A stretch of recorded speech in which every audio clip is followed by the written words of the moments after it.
بسم اللہ الرحمن الرحیم۔ سفر پہ اگر ہم غور کریں نا تو اس میں بہت سبق ہوتے ہیں۔ یعنی ایک سفر تو وہ ہے نا کہ آپ نکلے اور آپ بالکل دائیں بائیں سے بے فکر ہو کے سو گئے اور اپنی منزل پہ اتر گئے۔ لیکن اگر آپ بالکل ہوش و حواس کے ساتھ سفر کریں تو نت نئے مشاہدات بلکہ آپ کے تجربے میں بہت اضافہ ہو جاتا ہے۔ تو سفر میں آپ دیکھیے نا، جب بیٹھتے ہیں، شروع ہوتا ہے سفر، تو شروع میں کچھ اطمینان کی سی کیفیت آپ کے اوپر ہوتی ہے اور توجہ یہ ہوتی ہے کہ میں اپنی جگہ بنا لوں، کسی طرح ایڈجسٹ ہو جاؤں۔ زیادہ زور اسی پہ ہوتا ہے، وہ جگہ مل جاتی ہے، تھوڑا سا سکون آپ کو حاصل ہو جاتا ہے۔ لیکن جیسے جیسے آپ آگے بڑھتے چلے جاتے ہیں تو منزلوں کے گزرنے کے ساتھ ساتھ آپ کی طبیعت اور آپ کے مزاج میں بھی تبدیلی آنا شروع ہو جاتی ہے۔ جیسے ایک میں سادہ مثال آپ کو دوں کہ ہم لوگ بھی بچپن میں جب سفر پہ جایا کرتے تھے نا، تو ننیال میں، تو شروع میں تو یوں ہی ہوتا تھا کہ بیٹھے اور وہ کچھ دیر کے لیے ٹرین میں ہوتی ہے نا ایک کشمکش سی جگہ بنانے کی، اس میں کوئی 5-10 منٹ گزر گئے۔ اس کے بعد وہ مرحلہ ہوتا تھا کہ ہم کھڑکی پہ بیٹھے ہیں اور باہر کا مشاہدہ ہو رہا ہے کہ یہ درخت پیچھے کو جا رہے ہیں اور فلاں ہو رہا ہے، دریا آ رہا ہے، نہر آ رہی ہے، پل آ رہے ہیں۔ چلتے چلتے جب بالکل ہمارا وہ جو ہوتا تھا نا شہر ہمارے ننیال کا، تو اس کے آنے سے پہلے ہماری والدہ ہمیں خصوصاً کہتے بھی اٹھو اب تیاری کر لو، اسٹیشن آنے والا ہے۔ تو اس کی روشنی میں اگر آپ دیکھیں نا تو زندگی بھی بے نہیں اسی طرح کا سفر ہے۔ اس کی بھی کچھ منزلیں ہیں، کچھ پڑاؤ ہیں راستے کے، اور پھر ایک آخری جگہ ہے جہاں آپ کو بہرحال جانا ہے، کوئی چاہے یا نہ چاہے اس کو جانا ہے۔ پہلی منزل بچپن ہے، لڑکپن ہے، پھر نوجوانی، جوانی میں بدل گئی، پھر ادھیڑ عمر کا دور شروع ہو گیا، پھر بڑھاپا اور پھر موت۔ بچپن میں آپ دیکھیے، کبھی بچے کا مشاہدہ کریں نا تو وہ بالکل بے فکر اطمینان کی زندگی، اسے دائیں بائیں کی کوئی نہ سوچ ہوتی ہے نہ خیال، وہ اپنی ایک زندگی ہے جو جی رہا ہوتا ہے، اپنے حساب سے فیصلے کر رہا ہوتا ہے، جو اس کی نظر میں سامنے چیز ہے وہی اس کا مطمع نظر ہے، اسی میں مگن۔ پھر تھوڑا سا اب کہہ لیجئے اس کی زندگی کے سفر کا اگلا پڑاؤ وہ جوانی۔ جوانی میں آپ کہیے کہ جنون زیادہ ہوتا ہے، جوش زیادہ ہوتا ہے، حرکت عمل زیادہ ہوتی ہے، اور آدمی بہت ساری سرگرمیوں میں ملوث ہو چکا ہوتا ہے، گویا بھاگ رہا ہوتا ہے منہ آگے کر کے، اور جوش کا غلبہ ہوتا ہے، ہوش اسے بھی نہیں ہوتی۔ لیکن جب پھر آپ کچھ تھوڑی سی ادھیڑ عمر میں چلے جاتے ہیں، اس میں ایسے لگتا ہے کہ جیسے وہ جنون جو تھا نا وہ تھوڑا سا دھیما پڑ گیا، سرد آپ کے جذبات ہونے شروع ہو گئے اس حوالے سے، وہ جو جذبہ تھا، پیشن تھا بہت زیادہ، لیکن ہوش زیادہ آ جاتی ہے بندے۔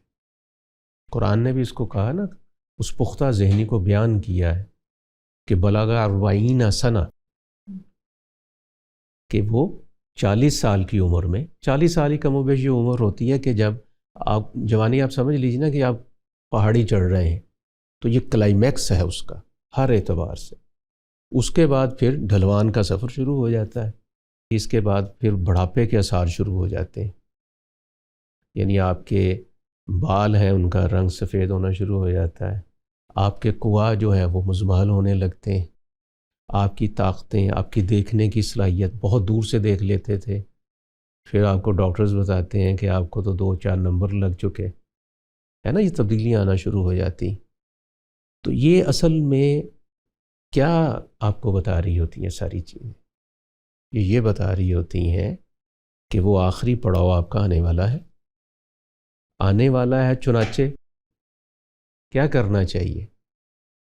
جیسے میں نے ابھی آپ کو مثال دی نا، ہماری اماں کہتی تھی بیگ شیگ سب کٹھے کر لو، منزل آ گئی، ہاں قریب آ گئے۔ تو اب اصل میں بکھیرنے کا کام نہیں آپ کو کرنا، سمیٹنے کا کام کرنا ہے۔ اب اس عمر میں بھی آ کے اگر آپ ساری آپ کی جو منصوبہ بندیاں ہیں وہ اسی دنیا کے حوالے سے ہو رہی ہیں، بعض لوگ آپ نے دیکھا ہوگا کہ قبر میں بھی ٹانگیں ان کی لٹک جائے نا، اس کے بعد بھی وہ اسی حساب سے دنیا داری کے منصوبے بنا رہے ہوتے ہیں، آگے بڑھنے کے، ترقی کرنے کے۔ حالانکہ ہونا کیا چاہیے کہ جس طرف اب اس کو جانا ہے اب ادھر کا دھیان ہونا چاہیے اور ادھر کی تیاری ہونی چاہیے۔ وہ بالوں کا جو سفید رنگ تھا وہ تو آپ نے ڈائی کر کے چھپا لیا۔ چھپا لینے کا مطلب ایک یہ بھی ہو سکتا ہے نا کہ خدا نے تو آپ کو ایک نشانی دکھا دی، گویا گھنٹیاں بجنا شروع ہو گئیں کہ تمہارا اسٹیشن آ رہا ہے، تو آپ اس سے متنبع ہو جائیں اور اس کے بعد آپ ڈائی کریں۔ ایک یہ ہے کہ آپ اس لیے ڈائی کر لیں بالوں کو کہ یہ مجھے کیا میسج دیا جا رہا ہے، میں تو ابھی نہیں اپنے آپ کو بڑھاپے میں جانا چاہتا یا محسوس کرنا چاہتا، نہ میں کوئی ٹینشن اس طرح کی لینا چاہتا ہوں، یہ دنیا ہے، اس کی مستیاں ہیں، میں تو اسی میں مگن رہنا چاہ رہا ہوں۔ تو میں آپ سے کہہ رہا ہوں کہ ہونا یہی چاہیے زندگی کے سفر میں کہ جب بڑھاپے کے آثار شروع ہو گئے تو گویا موت کے آثار شروع ہو گئے۔ اس میں آدمی کو تیاری ہونی چاہیے۔ کس چیز کی تیاری؟ جہاں اترنا ہے، جس اسٹیشن پر، اور لا محالہ اترنا ہے، جس کو قرآن نے کہا نا انک قادح الی ربک قدحا فملاقی، خواہی نہ خواہی، چاہو یا نہ چاہو، مطلب آپ لاکھ سر توڑ کوشش بھی کر لیں، آپ یہ نہیں کر سکتے کہ آپ کہیں کہ مجھے اس منزل پہ نہیں اترنا، آپ کو اترنا ہے، اس کا انکار تو ہو نہیں سکتا۔ دیکھیے یہ جو حقیقت میں نے آپ کے سامنے رکھی، بعض اوقات اس کی طرف دھیان نہیں رہتا اور اس کی بعض وجوہات ہوتی جن میں سے چند ایک کا قرآن نے ذکر بھی کیا ہے خصوصاً، اور حدیثوں میں بھی اس سے متعلقہ باتیں آپ کو مل جائیں گی۔ مثلاً آدمی سوچتا ہے خاص طور پہ جب جوانی میں ہو تو جوانی کی خاص ترنگ ہوتی ہے نا، تو امنگ بھی بڑی بڑی چیزوں کی ہوتی ہے، بلکہ آپ کہنا چاہیے وہ ایک خاص رومانویت زدہ دور ہوتا ہے وہ والا، جس میں ہوش و حواس نہیں ہوتے آدمی کے۔ اس جوانی میں آدمی کو یہ ہوتا ہے کہ ابھی تو میں جوان ہوں نا، تو جوانی کے بعد یہ عمر آئے گی، پھر بڑھاپا آئے گا، پھر موت آئے گی، پھر میری اگلی منزل آئے گی۔ گویا وہ بہت دور خیال کر رہا ہوتا ہے اس دوری کی وجہ سے وہ سمجھتا ہے کہ ابھی سے مجھے ہلکان ہونے کی کیا ضرورت۔ تو دیکھا جائے تو یہ ایک دھوکہ ہے، اس کو لگ گیا، اس لیے کہ تباً تو ایسا ہی ہوتا ہے کہ آدمی ان ساری منزلوں سے گزر کر آگے جاتا ہے، لیکن یہ خدا کا فیصلہ نہیں ہے کہ ایسا ہی ہوگا۔ یعنی جس شخص نے جوانی میں یہ خیال کر لیا کہ میں چونکہ ابھی جوان ہوں تو میری ابھی منزل بہت دور ہے، مجھے تیاری نہیں کرنی ہے، ابھی ٹائم پڑا ہوا ہے میرے پاس، تو میں آپ سے عرض کر رہا ہوں کہ اس کو یہ بات اپنے سامنے ہمیشہ رکھنی چاہیے کہ یہ خدا کی پالیسی کا کوئی مستقل حصہ نہیں ہے کہ ہر ایک کو بڑھاپے میں جا کر پھر آگے جانا ہے۔ یہ اچانک موت بھی آ جاتی، لوگ اچھے خاصے ہوتے ہیں، جوان ہوتے ہیں، ہر لحاظ سے ٹھیک ہوتے ہیں، لڑ گئے جاتے ہیں۔ تو یہ ہمیشہ اچھا بعض لوگ کیسے سوچتے ہیں اس کو، وہ کہتے ہیں چلیں کہ دیکھیے مر جائیں گے تو یوں تھوڑی ہوگا کہ مر جائیں گے حساب ہو جائے گا، آپ خود ہی تو ہم کو بتاتے ہیں کہ برزخ ہونی، تو برزخ کا دورانیہ وہ کم سے کم ہماری یہ 60 70 80 سال کی زندگی سے تو بہت زیادہ ہے، ہو سکتا ہے ہزاروں سال ابھی پڑے ہوئے ہوں۔ اس کے بعد پھر قیامت کا وقوع ہوگا، پھر نئی دنیا تخلیق ہوگی، اس کو معلوم نہیں کتنا عرصہ لگنا ہے، اور پھر جا کے اللہ کی عدالت میں ہماری حضوری ہونی ہے، ہماری پیشی ہونی ہے۔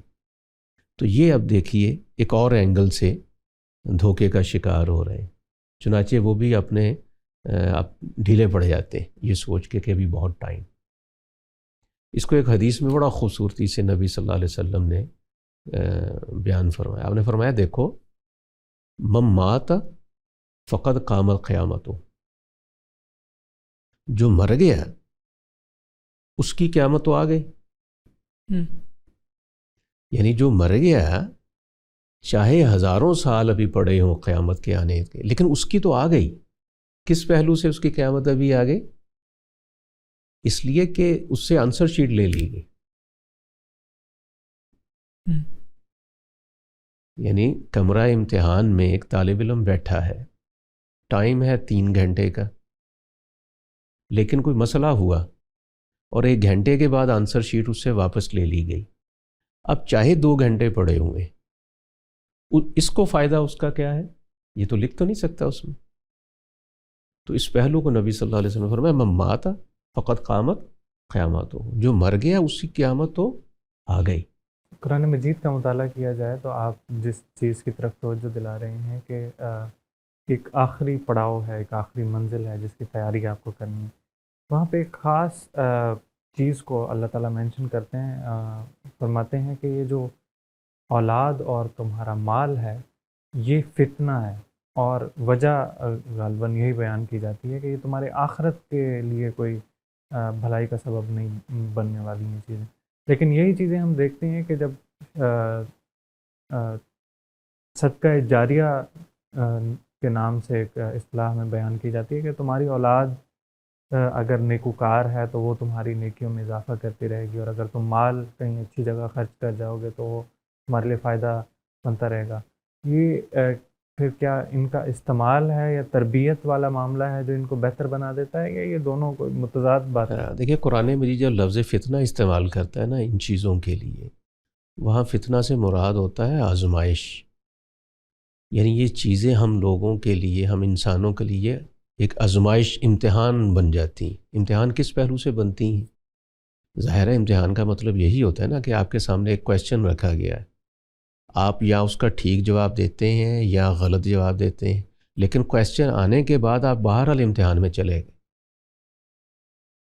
تو بالکل اسی اصول کے اوپر آپ کی اولاد، آپ کے اہل و عیال سارے آپ کے لیے ایک آزمائش شروع ہو جاتی. اب آپ پر منحصر ہوتا ہے کہ آپ اس امتحان سے کیسے گزرتے ہیں. دونوں شکلیں ہو سکتی ہیں. یہ آزمائش بعض اوقات بڑھتے بڑھتے آپ کے لیے وبال بھی ہو جاتی ہے. یعنی جب آپ نہ خود دین کی طرف آ سکے، اپنی آخرت کی زندگی جو ہم بات کر رہے ہیں، اپنے حساب کے لیے کبھی آپ نے سوچا نہیں، تیاری نہیں کی، اور اولاد کے ذہن میں بھی کبھی نہیں ڈالا آپ، اور ہمیشہ اولاد کو دنیا میں کامیابی کے گر ہی سکھائے آپ نے. اسی حوالے سے ان کی پرسش کی، کیا بنایا، کیا بگاڑا، کتنے کامیاب ہو گئے. اہداف ہمیشہ آپ کے یہی رہے. تو اب آپ کو جو بطور فتنہ یا بطور آزمائش یا بطور امتحان جو چیزیں عطا ہوئی تھیں، اس کے جواب میں آپ نے جو رویہ اختیار کیا وہ آخرت کے حساب سے آپ کے لیے سرسر زحمت ہی ہوا. نعمت تو نہ بن سکا. لیکن اب دوسرا پہلو دیکھیے، یہ ساری نعمتیں آپ کے لیے زیادہ راہ بھی بن جاتی ہیں. وہ قرآن مجید کی ایک آیت ہے نا، بلکہ میں آپ کو بتاؤں، عام طور پہ گھروں میں جو آیتیں لکھی جاتی ہیں نا وہ مشہور ایک دو ہی ہیں، ھذا من فضل ربی، یا یہ ہوتی ہے واللہ خیر الرازقین. تو میں نے اپنے نا گھر میں جو آیت لکھی ہوئی ہے وہ میں اب آپ کو پڑھ کے سناتا ہوں، وہ آپ کے سوال سے جڑی ہوئی ہے. وہ یہ ہے وابتغ فیما آتاک اللہ دار الآخرہ، اللہ نے جو تم کو دیا ہے نا یہاں، اس سے آخرت تلاش کرو.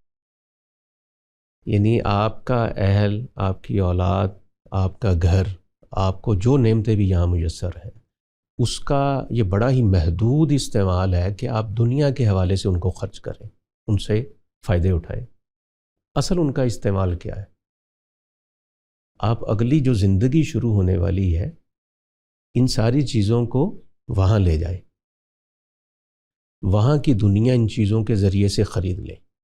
وابتغ فیما آتاک اللہ، اللہ نے جو تمہیں دے رکھا ہے اس کو، ایک تو ہے نا کھا پی کے موج مستی میں گزار لو، نہیں، ایک کیا ہے الدار الآخرہ، آخرت کی زندگی بناؤ اس کے ساتھ.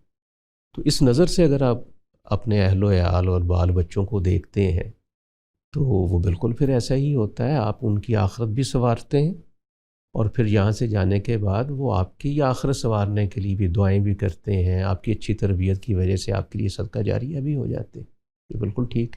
سر بعض لوگوں نے اپنی زندگی کی پلاننگ کچھ اس طرح سے کی ہوتی ہے کہ وہ اپنے جو زندگی کا ابتدائی حصہ ہوتا ہے اس میں وہ ہر طرح کی برائی کرتے ہیں، اس میں جو اپنا کاروبار ہوتا ہے اس میں ملاوٹ کرتے ہیں یا دیانتداری سے کام نہیں کرتے. لیکن ان کا پلان یہ ہوتا ہے کہ ہم اپنی عمر کے آخری حصے میں ایک حج کریں گے، سارے گناہ معاف ہوں گے، اس کے بعد کچھ سال اللہ اللہ کر کے گزار لیں گے تو ہماری آخرت بھی سیٹ ہے اور دنیا بھی سیٹ ہے. تو کیا یہ رویہ ٹھیک ہے؟ دیکھیے جو غلط کاری ہوتی ہے نا، یہ اگر تو ہو اچانک سے، جس کو قرآن نے کہا نا کہ بعض لوگ جذبات میں بہک جانے کی وجہ سے گناہ کر بیٹھتے ہیں. اگر تو یہ صورتحال تو اس میں پھر واپسی بھی ہو جاتی ہے، آدمی توبہ طائب بھی ہو جاتا ہے، اور خدا بھی پھر اس کو آگے بڑھ کر اپنی آغوش میں لے لیتا ہے. اور اگر میں قرآن کے لفظ استعمال کروں تو فرمایا کہ اس طرح کا جو لوٹ کے آنے والا آدمی ہے میرے اوپر لازم ہے، یہ اللہ تعالیٰ کہہ رہے ہیں کہ میں اس کی ضرور توبہ قبول کرتا ہوں. یعنی انما التوبۃ علی اللہ للذین یعملون السوء بجہالۃ، نادانی کی وجہ سے گناہ کر بیٹھے. یہ تو ہو گیا ایک معاملہ.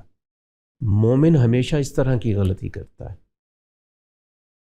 جس کے دل میں خدا ہے، خدا خوفی ہے اور آخرت کے حوالے سے اندیشہ ہے. وہ غلطی تو یہ نہیں کہ غلطی سے پاک ہو جاتا ہے، غلطی میں جب بھی انوالو ہوگا تو اس طرح کی غلطی ہو جاتی لیکن واپسی ہو جاتی. لیکن دوسرا کیس وہیں، یہ سورہ نساء کی میں آیت آپ کے سامنے پڑھ رہا ہوں، کہا کہ جو لوگ غلطیاں ہی کرتے چلے جاتے، وہاں کیا تھا؟ واحد کا لفظ استعمال کیا، یعملون السوء، جو کوئی غلطی کر بیٹھتے ہیں جذبات میں آ کر. دوسرا معاملہ کیا ہے؟ یعملون السیئات، غلطیوں پہ غلطیاں کرتے چلے جاتے. اول تو یہ رویہ مومن کا نہیں ہو سکتا. اچھا، یہ اور زیادہ کبھی شکل اختیار کر لیتا ہے جب اس کے اندر منصوبہ بھی شامل ہو جائے کہ یہ جو میں مسلسل غلط کاری میں پڑ گیا ہوں یہ جاری رکھوں گا. اور کب تک جاری رکھوں گا؟ جب تک کہ میں 60-65 سال کا ہو نہیں جاتا. اگر آپ تھوڑا سا دقت نظر سے دیکھیے اس کو تو یہ اس کے گناہ میں اصل میں سرکشی شامل ہوئی. یعنی پہلے تو وہ گناہ گار تھا، سادہ گناہ کر رہا تھا، اب ایک طرح کا وہ تکبر سا اس میں شامل ہو گیا. مطلب کیا اس کا سادہ ترجمہ کریں کہ میں نہیں واپس آتا، نہیں آؤں گا جب تک کہ 60-65 سال نہ ہو. یہ رویہ اصل میں استکبار کا رویہ. اس کے بارے میں خدا نے کہا اس کو تو میں چھوڑوں گا ہی. ایک جگہ اور تعبیر اللہ نے اختیار کی، کہا بلا من کسب سیئات، جو آدمی کوئی غلطی کرے، یہاں تک تو خیریت تھی، وحاطت بہ خطیئتہ، نہیں، اس کی غلطیاں اس کا احاطہ ہی کر لیں، یعنی اس کے صبح و شام اسی میں پیش ہو رہے ہیں. اور پھر تیسری چیز ذہن میں یہ پلاننگ بھی رکھ لے کہ واپس میں نے آنا ہی نہیں ہے جب تک کہ یہ خاص عمر میں نہ گزار لوں. تو فرمایا اس آدمی کے لیے فرمایا کہ وہ پھر ہمیشہ کی جہنم میں جائے. اور دوسری بات اس کو اس اینگل سے بھی دیکھنا چاہیے کہ اس کو یہ کہاں سے یقین حاصل ہو گیا ہے کہ میں اتنی عمر تک غلطیاں کرنے کے بعد توبہ کر ہی لوں گا. یہ کہاں سے اس کو یقین؟ یعنی شرن بھی یہ غلط سوچ ہے اس کی، عقلاً بھی اگر دیکھیں محال ہے، کوئی اس کی عقلی بنیاد نہیں ہے کہ آدمی یہ پلان کر بھی سکے کہ میں ایک عمر میں آ کے تائب ہو جاؤں گا. بھئی کوئی پتہ ہے کسی کے وقت کا؟ اچانک سے آپ کو اچک لیا جائے. قرآن ایک جگہ بڑا اچھا دیکھیے، فرمایا کل یتوفاکم ملک الموت الذی وکل بکم. اب تصویر دیکھیے کیا بنتی. کہا تمہیں لے جاتا ہے وہ فرشتہ جو تم پر مقرر ہے. اب مقرر کا مطلب سمجھے کیا ہے؟ جیسے مثال کے طور پہ حکومت کیا کرے، کسی ایجنسی کے کارندے کو، خفیہ ایجنسی کے کسی آدمی کو کسی آدمی پر مقرر کر دے، یہ کہہ کے کہ اس کا پیچھا کرو، نظر میں رکھو، اوجھل نہ ہو تمہاری نگاہوں سے. جب ہماری طرف سے کہا جائے تو اس کا ٹینٹوا دبا دو. یہ ہے مقرر کرنے کا مطلب کہ اللہ تعالیٰ کہتے ہیں ایک فرشتہ ہم نے مقرر کر رکھا ہے، گویا کہ وہ بس اسی انتظار میں دیکھ رہا ہے اس کا آنا جانا آگے پیچھے اور یہ سب چیزیں کہ کب مجھے خدا کی طرف سے حکم ملتا ہے اور کب میں اس کو لے جاتا ہوں یہاں سے.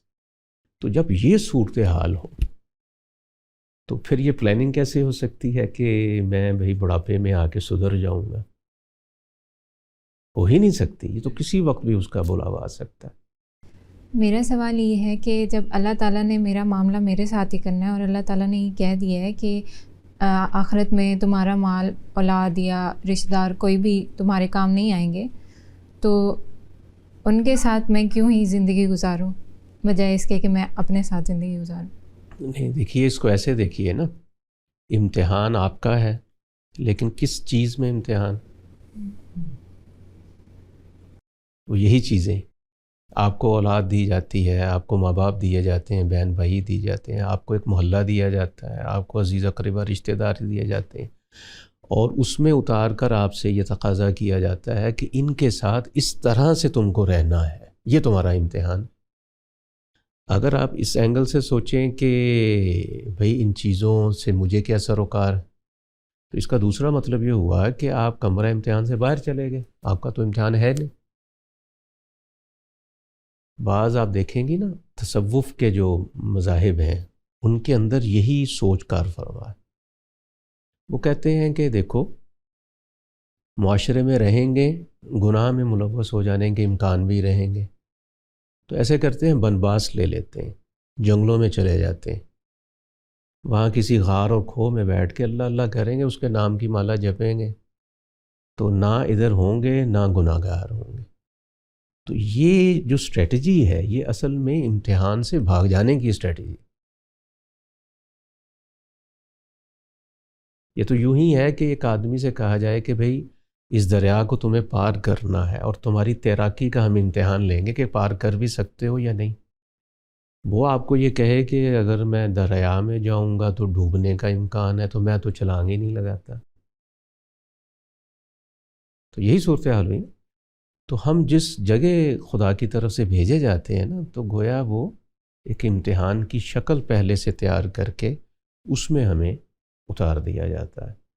اب آپ کو بھاگنا نہیں ہے، آپ کو انہی کے اندر رہ کے ٹھیک رویہ اختیار کرنا، یہ آپ کا امتحان۔ ہم کہتے ہیں کہ آخرت کی تیاری ہمیں کرنی چاہیے۔ ابھی آپ نے فرمایا کہ موت کا وقت مقرر نہیں ہے۔ دنیا میں اتنی انوینشنز ہوئی ہیں، اگر ہم سارا فوکس اسی کے اوپر رکھیں کہ میں نے چونکہ مر جانا ہے اور آگے میرا حساب کتاب ہونا ہے، تو میں تو اپنے معاملات جو اعمال کے ہیں انہی کے اوپر توجہ مرکوز رکھوں گا۔ تو پھر یہ جتنی بھی ہمیں ایجادات نظر آ رہی ہیں، یہ سوال بڑا عام پوچھا بھی جاتا ہے، جب کبھی بھی اس طرح کی ڈسکشن ہو اس میں یہ سوال بہت زیادہ سامنے آتا ہے۔ تو ہمیں کتنا حصہ اس میں فکس رکھنا چاہیے کہ میں اپنے دنیاوی معاملات کو کیسے لے کے چلوں کہ میرا آخرت کا جو سفر ہے وہ بھی میرا صحیح طرح سے چلتا رہے اور دنیاوی بھی میچ کیے۔ یہ آپ کو قدم بقدم مینیج کرنی ہوتی ہیں چیزیں۔ مثلا میں ابھی آ رہا ہوں فیصل آباد سے گاڑی میں بیٹھ کے نا، بس میں، تو اب بس کے جو 50 مسافر ہیں وہ ساری ایک ذہن کے نہیں۔ ہو سکتا ہے کچھ مذہبی ذوق رکھنے والے ہوں اور کچھ بالکل بے ذوق ہوں، اس معاملے میں خالص دنیا دار ہوں، لیکن غور کیجئے دونوں نے سفر کیا ہے۔ ایسے ہی ہے نا، یعنی اس کی دنیا داری نے اور اس کے دین داری نے سفر کو متاثر تو نہیں کیا۔ تو بھائی بالکل اسی اصول کے اوپر آپ جب دنیا میں رہ رہے ہیں، آپ نے جو دنیوی علوم ہیں وہ بھی پڑھنے ہیں، ان میں آگے بھی بڑھنا ہے، ٹھیک ہے نا۔ یہ تو دنیا میں رہنے کے ناگزیر تقاضے ہیں، ضرورتیں ہوں گی تو ایجادات بھی ہوں گی، ٹھیک ہے نا۔ ہاں، اس عمل میں رہنے کا جو عمل ہے یا ان فنون کو پڑھنے کا اور آگے بڑھنے کا، اس میں دیندار بھی آدمی چلا جاتا ہے اور بے دین بھی چلا جاتا ہے، دونوں ہی سفر کر لیتے ہیں، دونوں ہی ایجادات کرنے پہ قدرت رکھتے ہیں۔ ایسا کچھ ایشو نہیں ہے، اس میں ممکن ہے۔ اگر اس کی کوئی عملی مثال آپ کو چاہیے ہو تو مسلمانوں کا پرانا دور پڑھ لیجیے آپ، جب یہ ہمارے ہاں کے جو مسلم تھے وہی یہ چیزیں پیدا کر رہے تھے، وہی یہ علم سارا تخلیق کر رہے تھے، سائنسی، باہر کے لوگ تو نہیں کر رہے تھے۔ تو گویا کہ یہ دلیل ہے ہمارا تاریخ کا علم کہ یہ ممکن ہے، یہ مذہب کے ساتھ رہ کے بھی ممکن ہے یہ سارے کام کرنا، اس سے کوئی متاثر نہیں ہوتا۔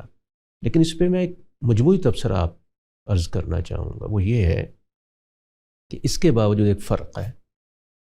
وہ فرق یہ ہے کہ آپ جب دیندار ہیں نا تو پھر آپ کے فیصلوں پر اس کا اثر ہے۔ جیسے وہی مثال لے لیں، سفر دونوں کر آئے، ایک سفر سے مقصد اور رکھتا تھا، دوسرا اور رکھتا تھا، ٹھیک ہے نا. ایک ہو سکتا تھا کہ کسی کو کسی جگہ جا کے اس نے کوئی دین کی خدمت کرنی تھی، اور دوسرا ہو سکتا تھا کہ گھر سے اس لیے سفر پہ نکلا تھا کہ وہاں جا کے کچھ غلط کاری کرنی تھی. تو اہداف بدل جاتے ہیں، سفر دونوں کر رہے ہوتے ہیں. تو ایسے ہی دنیوی علوم جو ہے آپ بطور ایک دیندار کے پڑھیں یا بالکل دنیا دار کے پڑھیں، پڑھ لیں گے، کوئی اس میں قباحت نہیں، کوئی رکاوٹ پیدا نہیں ہوگی، اہداف آپ کے تبدیل ہو جائیں. لیکن اس پہ بھی جو اہم بات ہمارے سامنے رہنی چاہیے وہ یہ ہے کہ اگر آپ کو کہیں محسوس ہو کہ یہ جو میرے علوم و فنون ہے نا، یہ مجھے اس قدر الجھا لیں گے کہ میری اگلی زندگی نظروں سے میرے اوجھل ہو جائے گی، پھر آپ کو یہ حاصل نہیں کرنے چاہیے. اگر یہ صورتحال ہو، یہ آپ کی عقل کا بھی تقاضا ہے، آپ کے دین کا بھی تقاضا ہے. یعنی اگر یہاں کی ایجادات اس کی قیمت آپ کی آخرت ہے، اب آپ سے دین کیا تقاضا کرے گا؟ یعنی عقلاً غور کریں، 4 روزہ زندگی اور ابدی زندگی، کس کو ترجیح دیں گے آپ؟ ابدی زندگی. دینی اعتبار سے بھی یہی معاملہ ہے. یعنی اگر یہ صورتحال پیدا ہو جائے کہ آپ کے پاس 2 میں سے ایک راستہ ہی چننا ہو اور آپشن ہی کوئی نہ ہو، تو پھر بطور دیندار کے آپ کو یہ سمجھ لینا چاہیے کہ میں ایجاد نہیں کروں گا تو یہ نہیں ہوگا دنیا میں ایجادات رک جائیں گی. بہت لوگ اس کام میں پڑے ہیں اور وہ کر رہے ہیں، بحسن و خوبی کر رہے ہیں. ضروری نہیں ہے کہ میں ہی کر کے جاؤں گا. اگر میری آخرت برباد ہو رہی ہے تو مجھے ادھر توجہ زیادہ دیں. یہاں اس پہ تھوڑی سی روشنی ڈالیے گا کہ ایک ڈاکٹر صاحب ہیں اور وہ مسلمان بھی ہیں اور ان کا ہدف آخرت بھی ہے، اور ان کی یہاں دنیاوی اعتبار سے بنیادی ذمہ داریوں میں یہ شامل ہے کہ انہوں نے ایک پیشنٹ کی ٹیک کیئر کرنی ہے، اور انہوں نے اس پہ اوتھ بھی لی ہوئی ہے کہ میں اس کی صحت پہ کمپرومائز نہیں کروں گا. این آپریشن کے دوران کہیں اگر وقت نماز آ جاتا ہے تو وہ اس کو سکپ کر کے اگر اس سمت چل پڑتے ہیں، تو اس رویے پہ پھر کیا تبصرہ؟ دیکھیے وہ جو اس کی کمٹمنٹ ہے نا، جس کو آپ ایک اینگل سے دیکھ رہے ہیں کہ وہ دنیوی کمٹمنٹ ہے کہ اس نے مریض کی نگہداشت کرنی ہے اور اس کا خیال رکھنا ہے، یہ دوسرے پہلو سے دیکھیں اس کے دین کا تقاضا ہے. معاہدہ ہونے کی وجہ سے بھی اور معاہدہ نہ بھی ہو، اس مریض کے ساتھ خیر خواہی اور اس کا جو حق ادا ہونا ہے. وہ مر رہا ہے، یہ اس سے کیسے بے پرواہ ہو جائے؟ اسے اس کو بچانا ہے، چاہے اس نے اوتھ نہ بھی لیا ہوا ہو. جب یہ کام کرے گا تو دین ہی پر عمل کرے گا. اچھا، اب آئیے دوسری چیز، نماز آپ پر خدا نے کیا یہ کہہ کر مقرر کی ہے کہ اس کے وقت میں کوئی آپ کو ریلیف نہیں دیا جائے گا؟ کیا یہ کہہ کے مقرر کی ہے، یا اس کے الٹ معاملہ ہے؟ وقت میں ریلیف آپ کو دیا گیا ہے. آپ جانتے ہیں ہمارے ہاں نمازیں جمع بھی ہو جاتی. اب ایک ڈاکٹر آپریشن تھیٹر میں ہے، اس نے مریض کو ایک کٹ لگا دیا، تو کٹ لگا کے وہ یوں تو نہیں کہے گا میں ابھی آیا نماز پڑھ کے. نہیں، ہم یہی کہیں گے کہ بعض آپ نے دیکھا ہوگا میجر سرجریز ہوتی ہیں، 4 5 گھنٹے لگ جاتے ہیں، اس میں ڈاکٹر تو ہل بھی نہیں سکتے وہاں سے. تو بعض ڈاکٹر پوچھتے ہیں، پچھلے عرصے ہی میں مجھ سے ڈاکٹر صاحب نے سوال کیا تو میں نے ان کو یہی کہا، میں نے کہا جی آپ اپنا مریض پہلے دیکھیں. خدا نے آپ کے اوپر یہ پابندی لگائی ہی نہیں ہے کہ اس صورتحال میں بھی آپ نے نماز اسی وقت پڑھنی ہے. اس کے لیے اللہ تعالیٰ نے آپ کو رعایت دی ہے، آپ فارغ ہو کے 2 نمازیں اکٹھی کر لیجئے گا. اور یہ صورتحال کیا نبی صلی اللہ علیہ وسلم کے زمانے میں پیش نہیں آ گئی؟ غزوہ خندق کے موقع پہ مورچوں پہ مسلمان جب کھڑے تھے تو ان کے لیے موقع ہی نہیں ہوا کہ وہ نماز پڑھ سکیں، تو قضا کر کے پڑھی گئی ہیں. تو بات کرنے کا مقصد ہے کہ دنیا میں رہتے ہوئے بھی آپ اخلاقی اصولوں کے مطابق جب چل رہے ہوتے ہیں تو وہ اصل میں دین ہی پہ عمل کر رہے ہوتے ہیں. اس کو دین کے تقابل میں رکھ کے نہیں دیکھنا چاہیے، اس کو بذات خود دین ہی کا حکم سمجھنا چاہیے. تو ہم بات کر رہے تھے کہ یہ آدمی کی جو منزلیں گزرتی جا رہی ہیں، اس میں یہ احساس بعض اوقات کیا ہے ذہن سے نکل جاتا ہے کہ میرا حساب کا وقت قریب ہے. تو خدا اس کو بار بار قرآن میں ہمیں جتلاتا ہے، بتلاتا ہے کہ ہمیشہ سامنے رکھو. جیسے وہ مشہور آیت ہے نا، فرمایا اقترب للناس حسابهم، لوگوں کے حساب کا وقت بہت قریب آنے لگا. وہم فی غفلت، لیکن یہ غفلت میں پڑے ہوئے ہیں اور مورزون، اور منہ موڑے ہوئے ہیں۔ اب غفلت کا مطلب یہاں کیا ہے؟ اگر اسی پہلے والی مثال کو اپنے ذہن میں رکھیے کہ آپ سفر کر رہے ہیں اور سو گئے۔ سو جانے کا مطلب کیا ہے؟ آپ کو اترنے سے پہلے جو تیاری کرنی تھی آپ کر ہی نہیں سکے، سو جو گئے۔ تو قرآن یہ بہت بڑا آپ کہہ لیجئے ایک رکاوٹ ہوتی ہے جو حائل ہو جاتی ہے، مانع ہوتا ہے اللہ تعالیٰ کے جو ہمارا حساب اس نے کرنا ہے اس کو مستحضر رکھنے میں، یہ بہت بڑا مانع ہوتا ہے۔ غفلت ہو جاتی، ہم سو جاتے۔ آدمی اگر جاگتا رہے کہ میرا حساب کا وقت قریب آنے لگا ہے تو ضرور تیاری کرے گا۔ یہ بھی لازم و ملزوم ہم اچھی طرح سے سمجھ لیں۔ یعنی جب دیکھیے نا ہم اناؤنسمنٹ کرتے ہیں نا کسی بھی تعلیمی ادارے میں کہ امتحانات قریب ہیں، تو اس کا مطلب کیا ہوتا ہے؟ سو جاؤ۔ یعنی ہمارا یہ اعلان کرنا کہ امتحانات قریب آ گئے ہیں، اس کا مطلب ہی اصل میں یہ ہوتا ہے اٹھ جاؤ اور کچھ ہوش میں آؤ اور تیاری ویاری کرو، غفلت سے نکلو، ٹائم بہت تھوڑا رہ گیا۔ اقترب للناس حسابہم، تمہارا حساب تو بالکل قریب آنے لگا ہے۔